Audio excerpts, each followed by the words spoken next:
So in your platform, you mentioned wanting to provide more exposure to non-traditional career routes. How would you plan on doing that?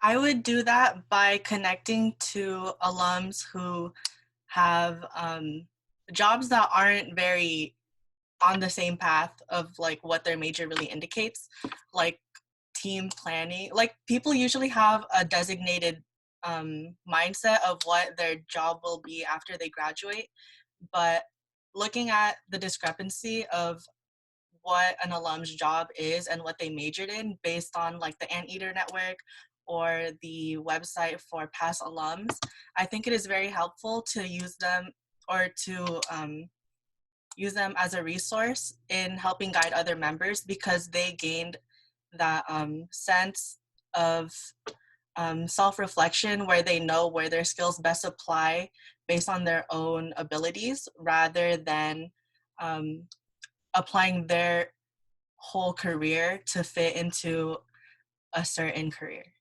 or fitting their whole career to fitting a certain job title. Thank you. So, how can you embody professionalism while staying true to yourself? Um, to me, I would first define professionalism as displaying or being very dependable in your field. And by doing that, you have to really acknowledge your best strengths, abilities, and how you could serve as an avenue to help other people. And to do that by reflecting on yourself, you, sorry, let me give a minute to think about it. I want professionalism to be based on oneself and how a person can best cater to their field of interest. And you can only do that by applying your own experiences and knowledge and personal gains in that area, and then transforming it into a way that is effective in a workplace and truly understanding how you would enjoy it in the long run an as a piece of the operation in the field. Thank you, Francesca, for that. So we have a question from the audience. This year, our CDVP has given us the chance to partner with the UCI Alumni Association, and it requires to attend meetings and events to fulfill certain parameters. How will you organize your priorities as CDVP, a board member, and a student at UCI? I would integrate both the priorities of CDVP and board member together because they do go hand in hand, so they will be on the same level. But I will be but because of the current situation, I will be subsiding like my free time to make sure that the tasks have the allotted time needed to fulfill them to their best ability, and to organize my priorities as a student at UCI. Earlier in my class planning, I took the harder classes, the classes I did perceive as difficult to be taken in the beginning of my course at UCI, where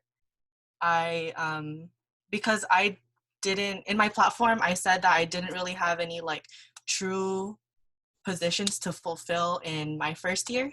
So I allotted that time to be dedicated to my studies, and now my schedule allows me to be taking classes that do not require as much focus or concentration as much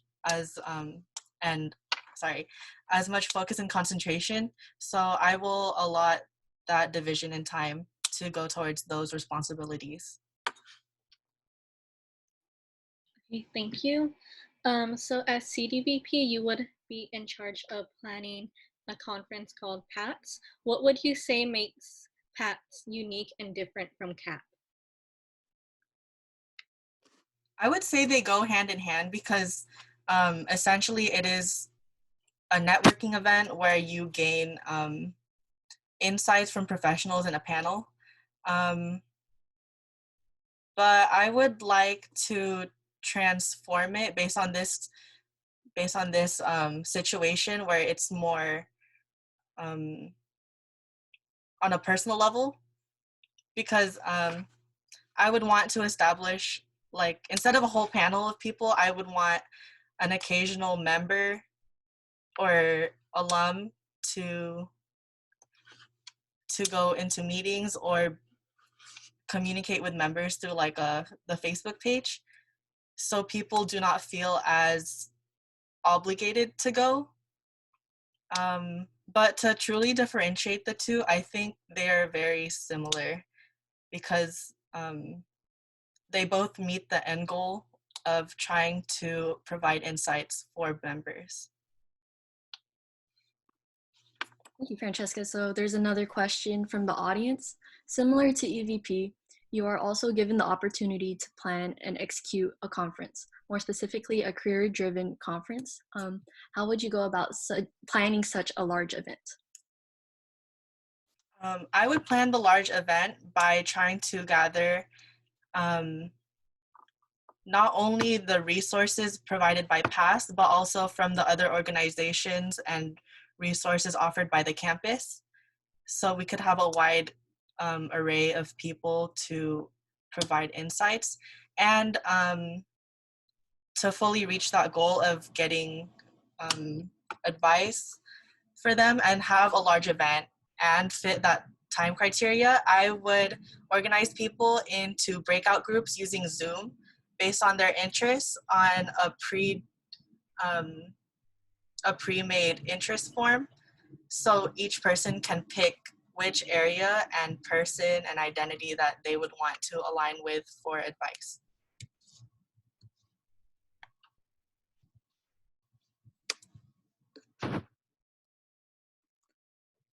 Okay, so we have another question. Briefly, when it's all said and done, what do you hope to say you accomplished for the club as its CDVP? I would want to allow people to to break out of the traditional idea that a career has to follow a certain path. I would want people to have the self-reflection and application to think that they should find and cater a professional route that revolves around them rather than the inverse, where they have to fit a constraint for a career.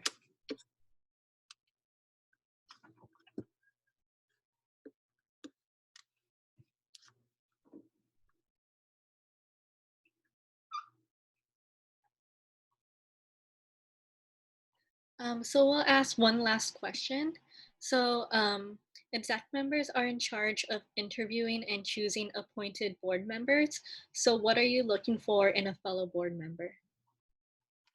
In a fellow board member, I would seek a lot of determination and commitment, because I know due to these times that it's very easy to lose motivation and lose focus. But I would like to see someone with long-term goals and a reinforced and substantial meaning to what the club is and who they are really serving.